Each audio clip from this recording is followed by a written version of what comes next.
So hey guys, কেমন আছো সবাই? আশা করি সবাই ভালো আছো।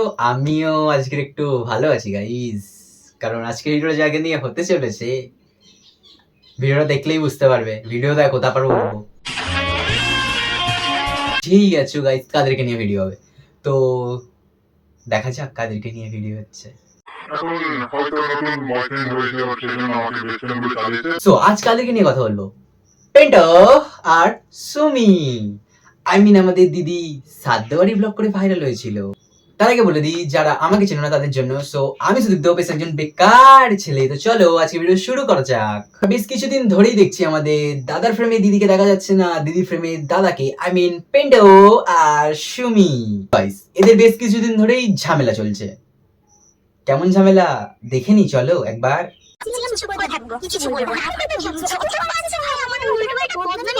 প্রত্যেক দিনের মতন আজকের আমি তোমাদের জন্য কয়েক লাইন ছড়া লিখেছি, কবিতা। সুমির জন্য টিকিট কেটে পিন্টু রেল লাইনে দিল ঝাঁপ। সুমির জন্য টিকিট কেটে পিন্টু রেল লাইনে দিল ঝাঁপ। মনে হয় এদের ঝামেলা বেঁধেছে। এদের ভিডিও যারা দেখে তারা হেসে পাচ্ছে লাভ। তো চলো দেখে নি ঝামেলাটা কি।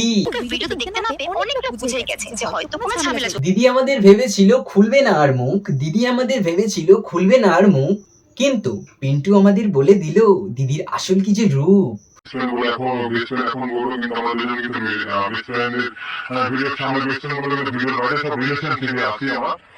দাঁড়াও 2 মিনিট, এত তারা কিসের? হ্যাঁ, এত তারা কিসের? দিদি আমাদের বলছে ওগো দাদার ছিল দোষ, দিদি আমাদের বলছে ওগো দাদার ছিল দোষ। এটা আমি বলছি না, এটা দিদি নিজেই বলছে। তো চলো একটু দেখে নি দিদি কি বলছে।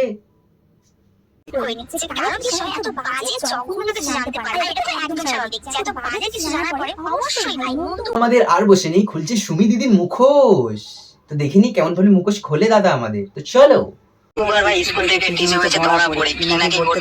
তোমরা কি 1 মিনিট কিছু শুনতে পেলে? ভিডিওতে কিছু শুনতে পেলে তোমরা? আমি শুনেছি। বলছি দিদি তুমি নাকি দুধবার টিস্যু পেয়েছো, দুধবার। এটা কিন্তু আমি বলিনি, আমাদের পিন্টু দার নিজেই বলেছে। তো দেখবে কি তোমরা, দেখে নাও। তোমাদের কি সম্পর্ক? তুমি যে দাদার সাথে এত ভিডিও বানাও, দাদারা তোমার কি সম্পর্ক?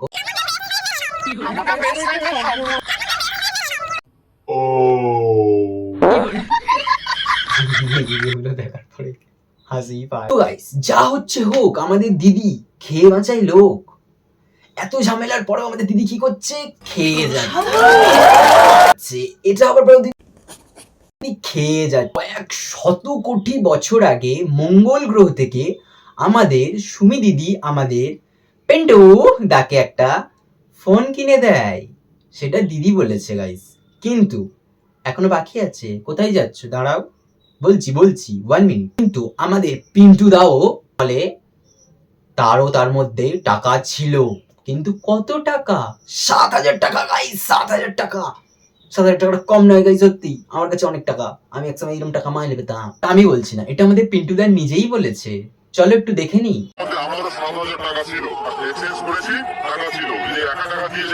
আমি তো এসব বাদই দিলাম গাইস। তোমরা তোমাদের বেস্ট ফ্রেন্ডের সাথে কত দূর ঘুরতে যাও? নিশ্চয়ই পাড়ার মোড়ে, খুব জোর হলে কয়েক কিলোমিটার দূরে। 2 থেকে 3 কিলোমিটার। খুব জোরে তোমরা শপিং করতে যাও, তাই তো? দুর্গাপুজোর সময় ঘুরতে যাও, ফুচকা খেতে যাও, এটাই করো, তাই তো?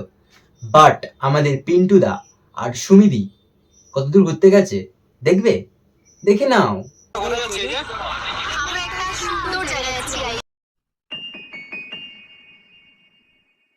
Oh my god. দীঘায় যায়, দীঘায় বেস্ট ফ্রেন্ডরা দীঘায় যায়। কি করছো? ঘুরে আসো, যাও দীঘায় যাও। আমার তো যাওয়া হলো না গাইস। বেস্ট ফ্রেন্ড কিচ্ছু নাই আমাকে বেস্ট ফ্রেন্ডের সম্পর্ক। তো গাইস একটা কথা বলি, সবকিছুই হচ্ছে, কিন্তু আমি তোমাদের বেকার ছেলে গাইস, বেকার ছেলে। আমি পিন্টু দাকে জিজ্ঞাসা করি তোমরা কি সম্পর্কে আছো, আমাকে এটা বল। দেখতে পাচ্ছি, সেটা কি দেখে মনে হচ্ছে যে এরা বেস্ট ফ্রেন্ড ছিল? শুনে নাও কি ছিল, কি প্ল্যানিং ছিল মনে মনে, দেখে নাও। তোমরা এমন প্ল্যানিং করতে পারবে না গাইস। ভিডিওর সামনে বেস্ট ফ্রেন্ড বলে ভিডিওর বাইরে সব রিলেশনশিপে আছি আমরা, এই কথা আমাকে বলেছিল, তো সেজন্য কিছু বলিনি। ঠিক আছে চলো গাইস, সবার জন্য তো এত কবিতা, আমার জন্য আমি 2 লাইন লিখেছি গাইস, তোমরা শুনে যাও। দাঁড়াও, বলবি আবার ঘরের খেয়ে পরের ঝামেলা নিচ্ছি নিজের মাথায়, আমি আবার ঘরের খেয়ে পরের ঝামেলা নিচ্ছি নিজের মাথায়, এটা আমার বাবা বলে। আমি আবার বেকার ছেলে, নেইকো কোনো টাকাই, এই বয়সেও পকেট ফাঁকা করছি ভিডিও, এই গরমেও চলছে না পাখা, বানাচ্ছে ভিডিও। সো গাইস, ভিডিওটা কেমন লাগলো অবশ্যই কমেন্টে জানাবে, লাইক কমেন্ট এন্ড শেয়ার করে দিও। সো টাটা, বাই বাই, আসছি খুব তাড়াতাড়ি নতুন একটা ভিডিও নিয়ে। তো সবাই ভালো থাকবে, সুস্থ থাকবে, আর সাথে আমার চ্যানেলের দিকে একটু খেয়াল রাখবে। টাটা।